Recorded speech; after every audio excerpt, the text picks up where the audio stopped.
Hey guys, welcome back to another interesting video of How to Guide.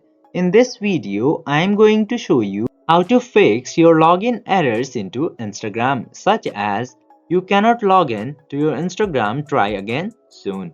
If your Instagram is also saying like that and you can't log in into your Instagram account, this video is just for you. So make sure to watch it till the end. So without any further ado, let's dive right into this exciting video. Now, in order to solve the issue, just simply open the Instagram application.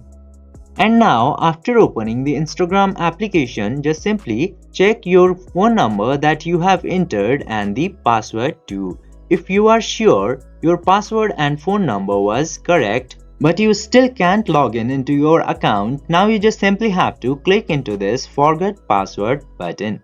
Then, after clicking into there, enter your email address or username into here.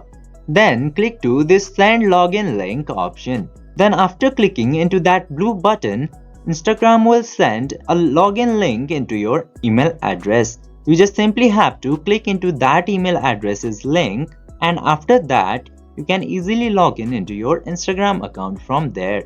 I hope this video was helpful for you. If yes, don't forget to like, share and subscribe to the channel to never miss another update. Thank you for watching the video.